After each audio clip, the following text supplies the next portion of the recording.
What's going on, everybody? Phantom139 here, and I'm back on the camera, which means it's time for another State of Destiny 2. No, it's not time for another State of Destiny 2. If you don't remember the last video, I said there wasn't going to be one until Penumbra. That's a lie. No, there is not a State of Destiny 2. I'm not going to do one until Penumbra, but unfortunately I couldn't help myself to make another Destiny 2 video right now because of a really hot topic going around the community right now revolving Pinnacle weapon rewards, specifically with the two weapons that are being nerfed in the next season. I think it's time I get my thoughts on this out there as well. So I want to spend today to talk about my personal thoughts on the two Pinnacle weapons that are being reduced in power, but also to talk about competitive in general, per se, and my thoughts on what needs to change with that playlist such that we can resolve these problems from being an actual problem in the future. My personal thoughts from the last videos, the two previous videos in State of Destiny 2 are still highly relevant. If you haven't seen them, please go back and check them out. You'll notice that there's some resounding trends that are recurring here, and I honestly think that if Bungie were actually to get themselves together and fix some of these old problems, that these new problems wouldn't actually be problems. So let's actually dive right into it. So again, I've got my computer screen here with the lovely script written on it, so I'm going to try to stay on topic. So first and foremost, Pinnacle rewards. We'll get to Luna's and Not Forgotten later, but I want to talk about the Pinnacles from a broad perspective and some of the issues I have with them in general. Now, first and foremost, I want to get kind of the laughable thing out of the way. Why does it seem like the Crucible Pinnacles are always better than the PvE Pinnacles, Bungie? It is hysterical how good Recluse is compared to Oxygen, and Oxygen is the Strike Pinnacle. So why does Recluse perform like millions times better than Oxygen? And I will admit I do have that gun, so I can make a good judgment call between the two of them. I don't have Delirium yet. That's because, you know, if you watch my previous video, you'll know that I am not a Gambit person. I don't care about Gambit, so can't really make a judgment call there. But I think Bungie needs to actually sit down and playtest these weapons a bit more in the play space they were intended to be used in. Because honestly, it seems like every season so far, the Crucible Pinnacle has been outperforming the Vanguard and Gambit Pinnacles in PvE. So kind of get this dangling the carrot thing, I feel, in some conditions, and along with the competitive playlist problems, that's kind of amplifying the overall problem and why you get so many people complaining about things like Luna's and Not Forgotten. So first and foremost, I want to say that some of the existing ones need a change, and they don't need to change because they're poorly designed or anything. They just need to change because they're not performing as well as they should be performing.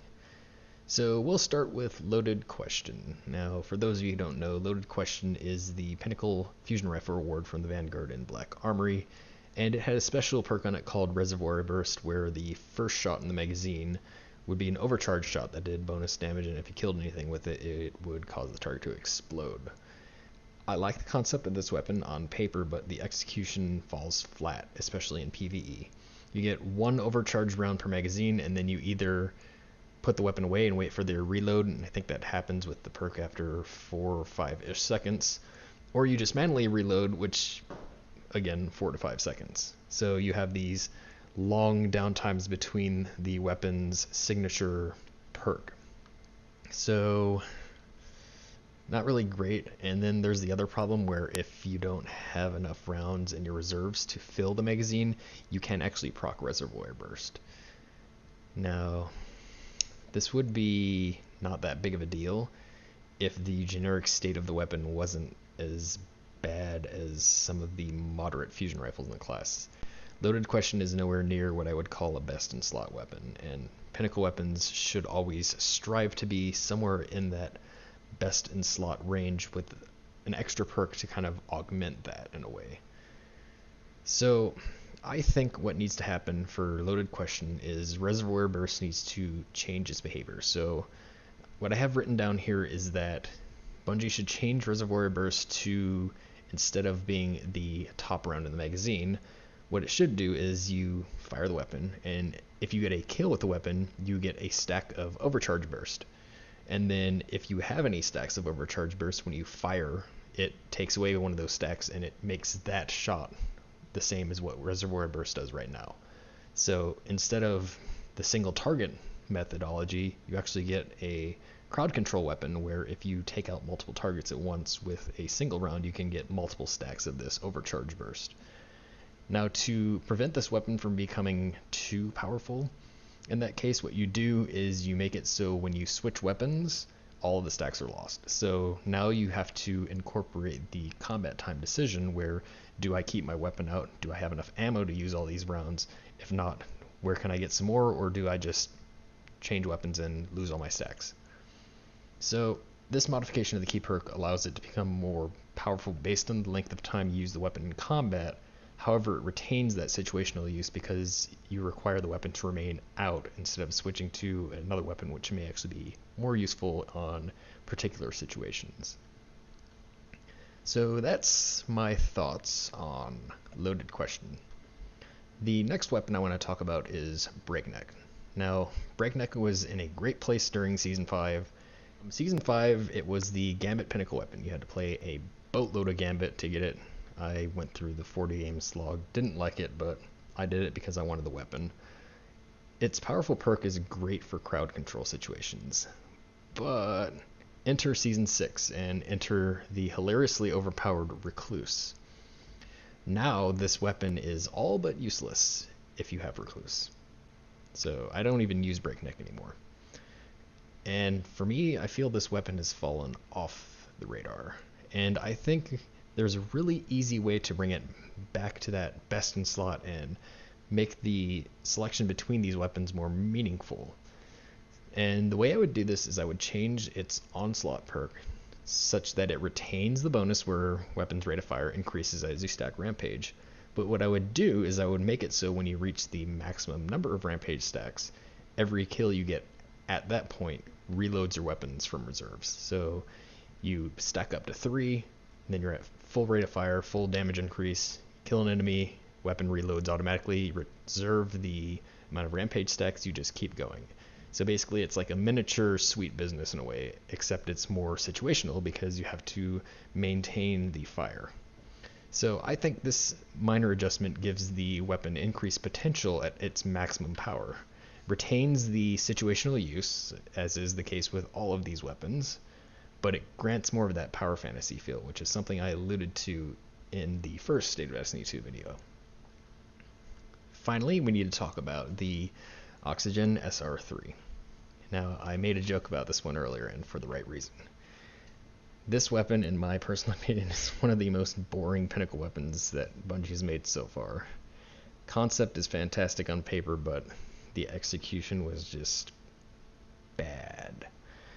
So there's two big problems. First and foremost, scout rifles have been in a terrible place in this game since the early part of year 1. In fact, the last time I religiously used a scout rifle in Destiny 2 was the Conspirator back in year 1. There was a little bit of shine time in Curse of Osiris, but those weapons have been on the back burner for such a long time. Secondly, the problem with Oxygen is its situational perk, the trait perk Meganura, is just too situational, and when you actually do get those kills to proc off, it lacks in power potential to make any significant difference from a good Firefly scout rifle out there. Honestly, if you have Conspirator, it is just as good as Oxygen in some cases. So I think before you make any changes to Oxygen, scout rifles as a whole need to get buffed. And this is something that I hope gets done for Season of Opulence, but I wouldn't put my money on it because there isn't enough buzz in the community regarding this right now, but I think there should be some more.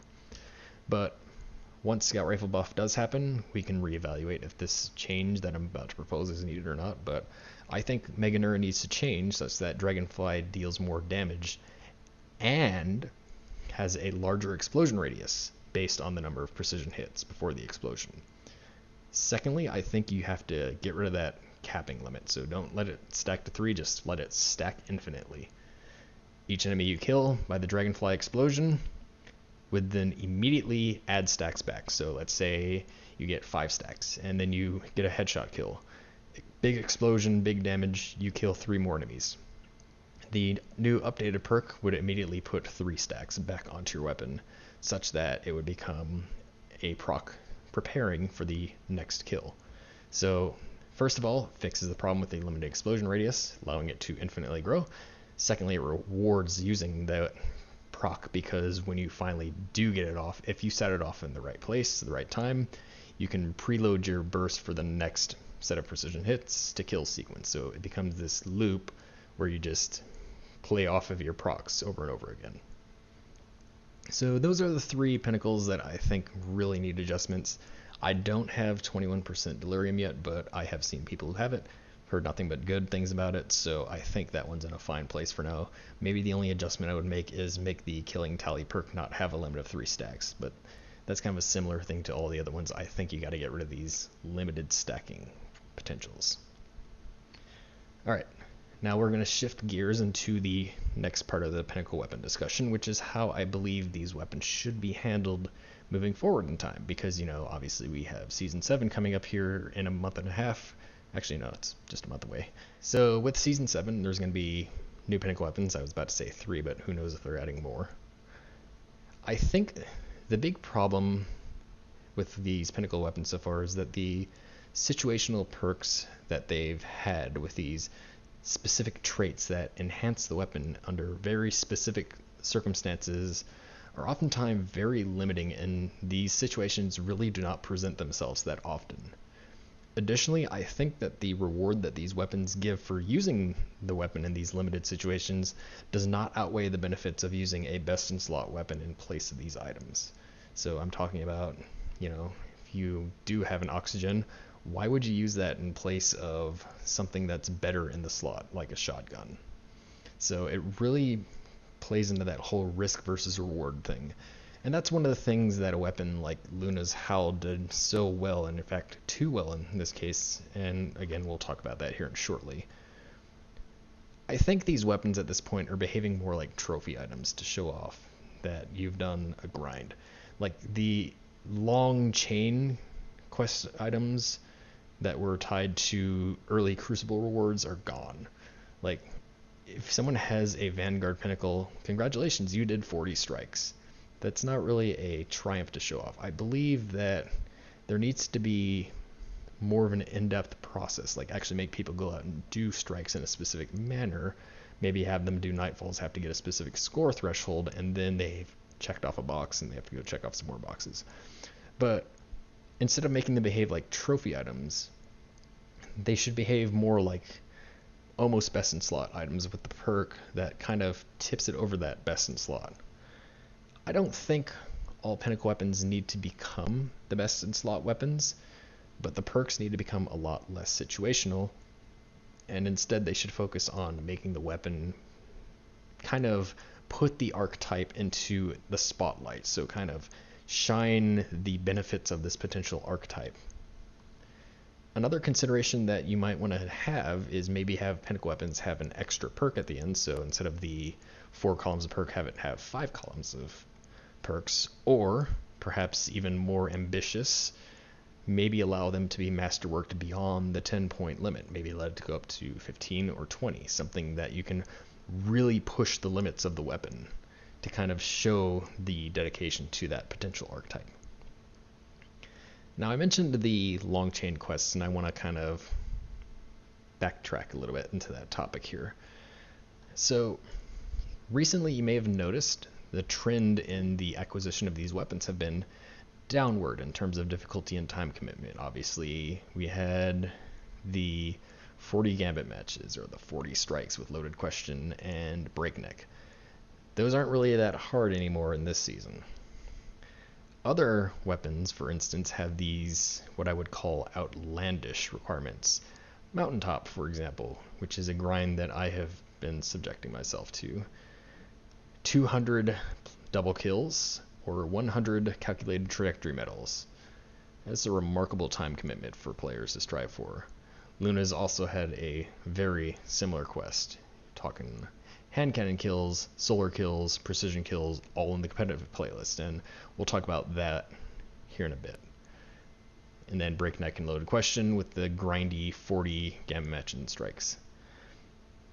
Now, I don't know about other people, but I think that it's about time to give up the whole, well, other people had to go through this slog, so it should not change. No, that's not the right behavior or attitude to be having.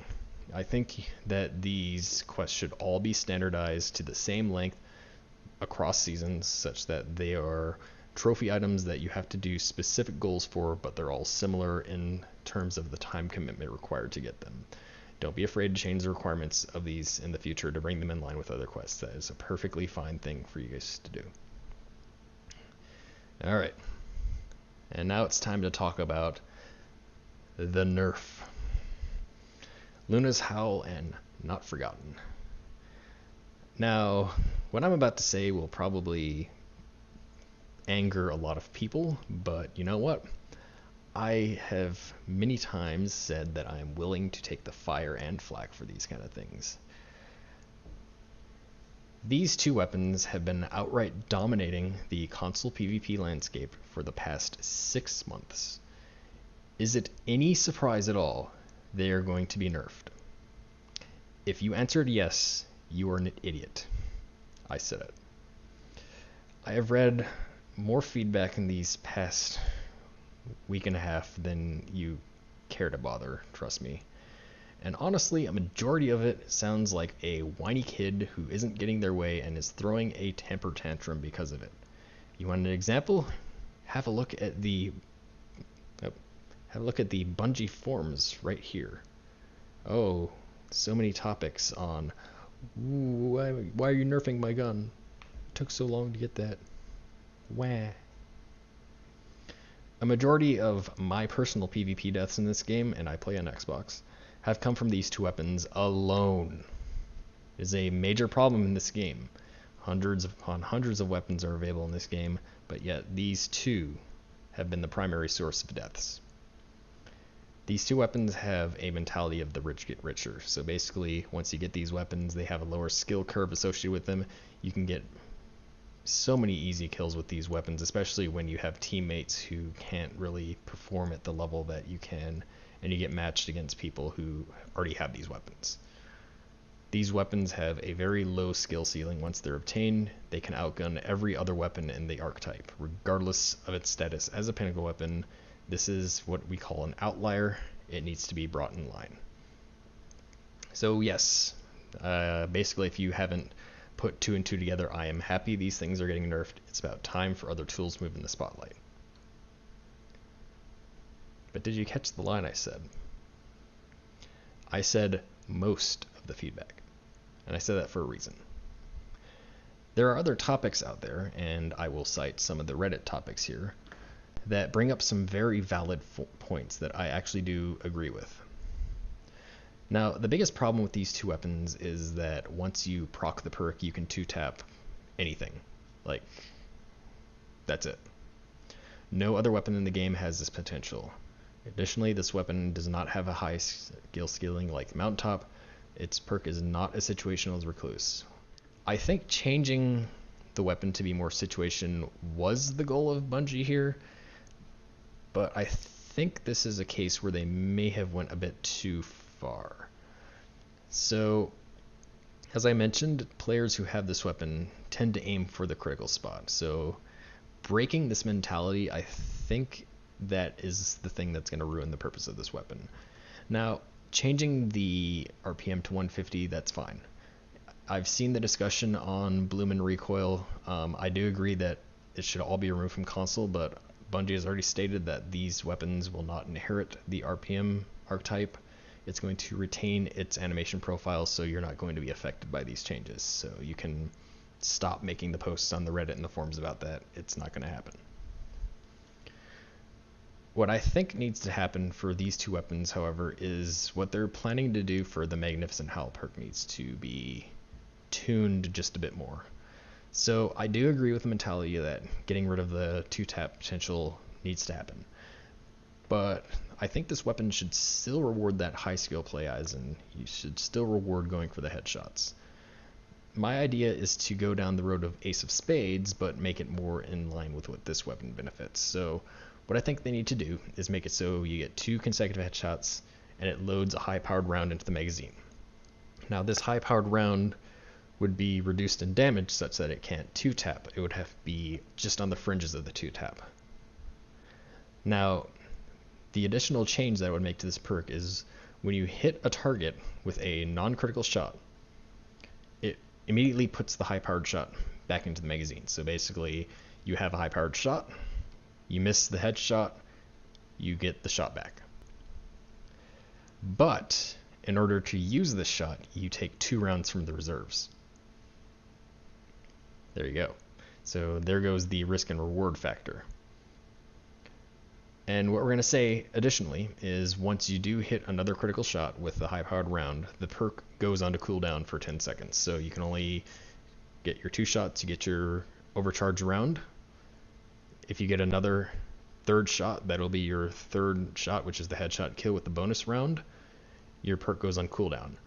If you switch targets, then you hit another target with the bonus round. It's no longer a 2-tap, but it does a lot of damage to them. Your perk goes on a cooldown for 10 seconds. Takes 2 rounds to hit off that overcharged perk though.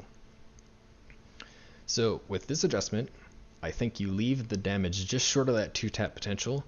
You limit the nature of the back-to-back chains of the headshots, but you still offer that secondary utility function for the body shots that I think Bungie was going for here. And this also addresses that concern that people who are using Lunas in PvE have, that the weapon is being nerfed for them.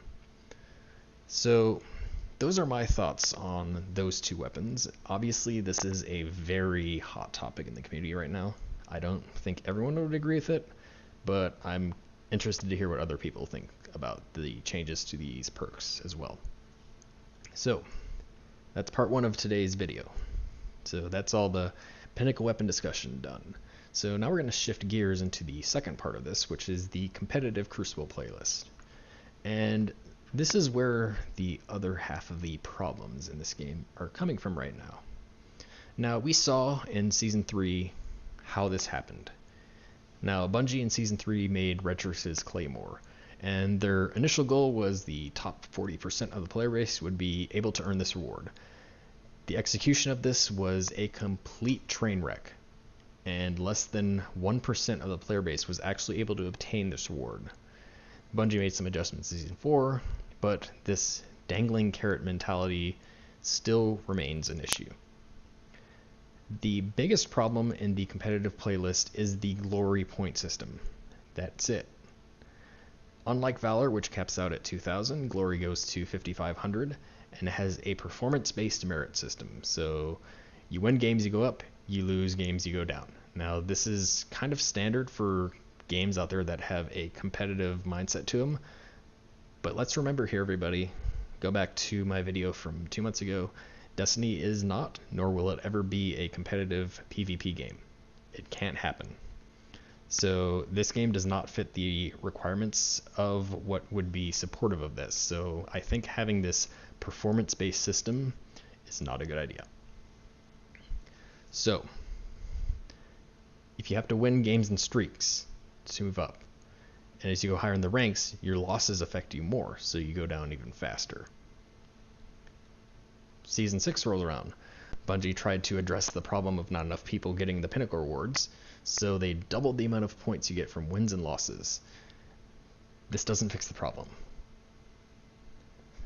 Now, the biggest issue here goes back to the thing I was talking about with Luna's Hell. Rich get richer mentality.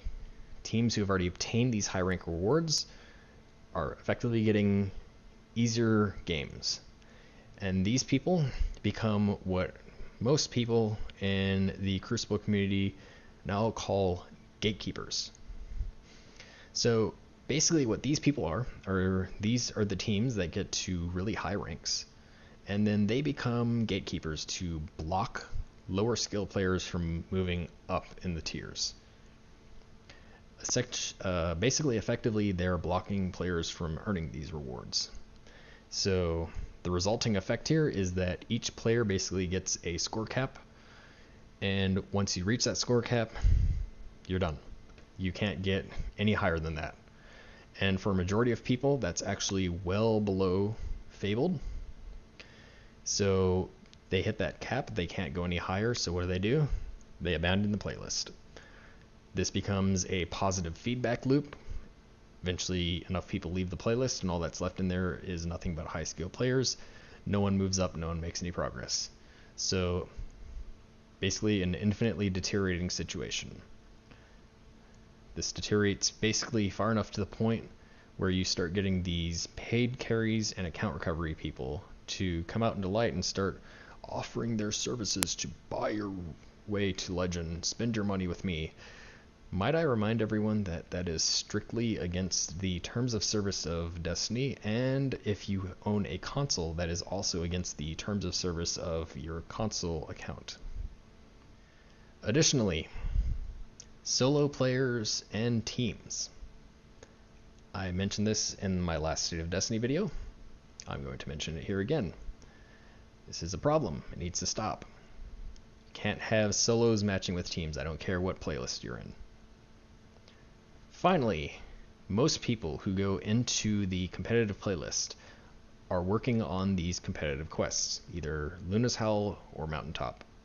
These quests require you to do very specific things in the competitive playlist, and when you get modes like Survival and Countdown, you get these very slow-paced, low-life game modes that have very long delays between action.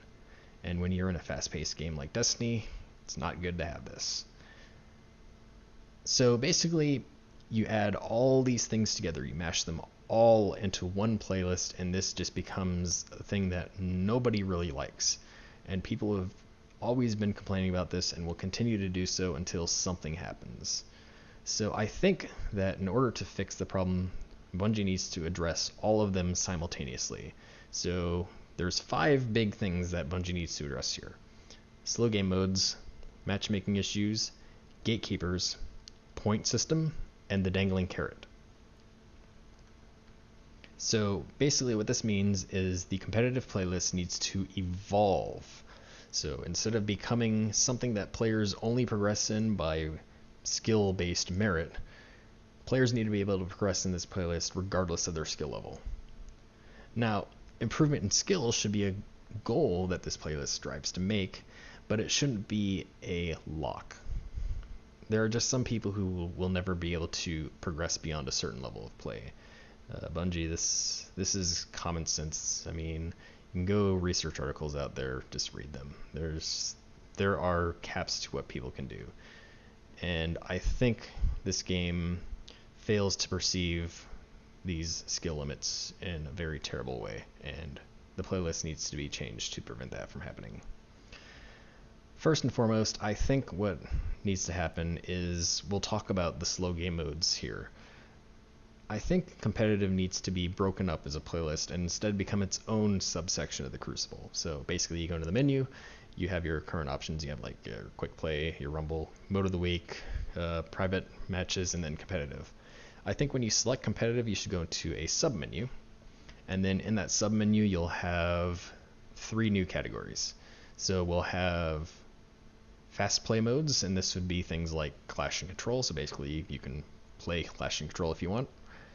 There will be your standard cooperative mode, which is Survival and Countdown, so this would be your higher skill game modes, and maybe, we'll talk about the point system a bit, but maybe you make it so if you're playing in that higher skill mode deal, you get more of a point increase if you win those games.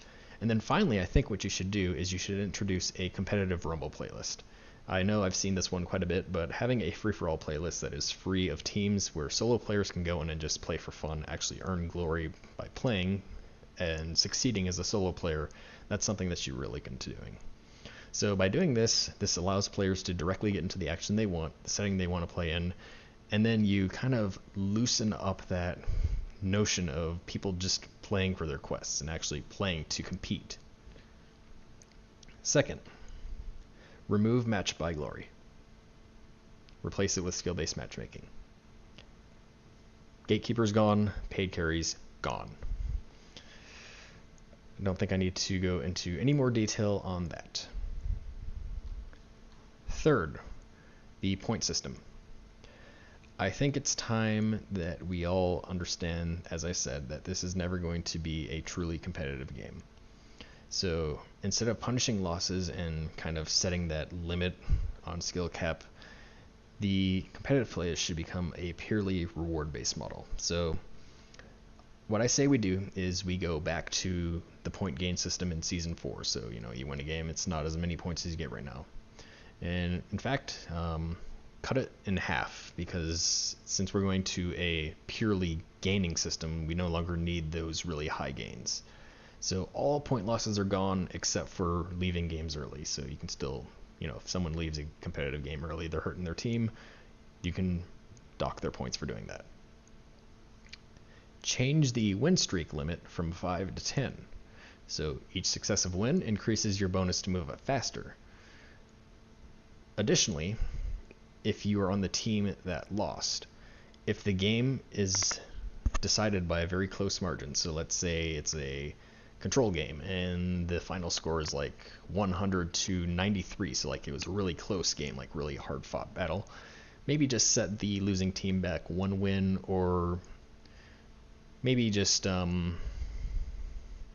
would say just set them back one win in their streak. So basically, by doing this, you encourage people to remain competitive in the games, even though it may be a lost cause. Hey, maybe if we fight back enough, we get the margin within that strict limit, we can still maybe retain some of our wins. So by doing this, you have a new system that encourages performance, but it does not completely lock out players from moving up in the ladder. This will also encourage players who may have been left out from this playlist in the dark, or people who gave up on it a while, to give it another shot maybe. Maybe that'll bring the population back into the playlist because, hey, you no longer need to be the best at Destiny's Crucible in order to reach the top tier of the glory rank system. Also, this finally opens up those rewards, gets rid of the dangling carrot problem, and no longer encourages people to break the terms of service to earn the Pinnacle rewards, but just play the game. That's what you want to do. You want people to play the game, and you want them to have fun playing the game. Trust me, when you're playing competitive Crucible, if you don't win, it can be very aggravating and frustrating. You're not having fun. That's not the purpose of the game. It should be to have fun and to make progress in what you want to earn. So those are my thoughts on the competitive playlist. So let's kind of wrap this all up because, oh wow, it's already been 33 minutes. I can talk a lot about Destiny. So overall, this video focused on Pinnacles and competitive Crucible. So key takeaway here is that some Pinnacles need a rework to make them feel worth the grind. Others do deserve to be on the chopping block, so Luna's Not Forgotten, they do deserve to be nerfed, but I think the suggested nerf could be adjusted a bit to make them not feel as bad once they're adjusted. Secondly, Pinnacles need to become a lot less situational. They don't need to become best in slot, but with their perk they should feel like a best in slot weapon, and they should highlight the strength of the archetype they come from. Third, long chain quests, so Luna's, Breakneck, Loaded Question, and Mountaintop, they should be adjusted to fall in line with the current style of quests and also fall in line with what's coming in Season 7. We talked about the competitive playlist and its 5 issues, so the slow-paced modes, matchmaking, gatekeepers, point loss, and the dangling carrot. So we talked about those problems and how I would fix those problems. Finally, we talked about the changes I would make to the competitive playlist as a whole, and I think Season 7 and beyond should seek to remedy all 5 issues at once if possible. If you only solve some of the issues, you're not going to bring the population of the playlist back, and that's not going to fix the problem. You want to solve them all at once, get people to actually come back into the competitive Crucible experience.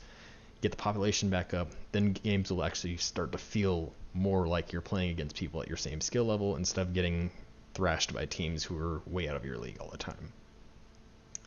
Alright. So let's wrap it up here. So that's pretty much all I've got for this video. So you may have noticed my videos haven't been Destiny related. In fact, my last one was State of Destiny for March, and this is still because I am technically still considering myself on Destiny hiatus. I have been playing a bit these past few weeks because the Revelry has been a breath of fresh air, but this season as a whole has been a colossal failure in my mind. I do hope that this was a one and done experiment for Bungie, and that they understand why it's a terrible idea to have any kind of a content update that does not put PvE at its front and center.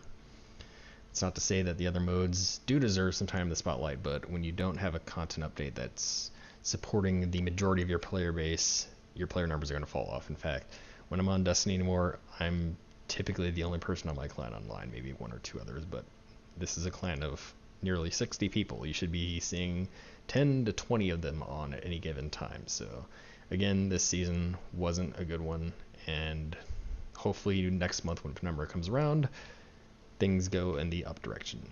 So setting the stage for what's coming, I do intend to do a State of Destiny 2 in mid-June. Obviously, we will be hearing about Year 3 around then, I would imagine. So I would assume probably 2-3 weeks into the season, let's have the Penumbra raid get done and over with so we can talk about that. And then we'll kind of give an update on where things stand with Destiny and where I think they need to go for Year 3 and beyond. So that's all I've got for Pinnacle's competitive Crucible and things to come. I hope you enjoyed this discussion. If you did, please let me know about any feedback you may have on it. Otherwise, I will see you all next time in the State of Destiny for Penumbra. Bye.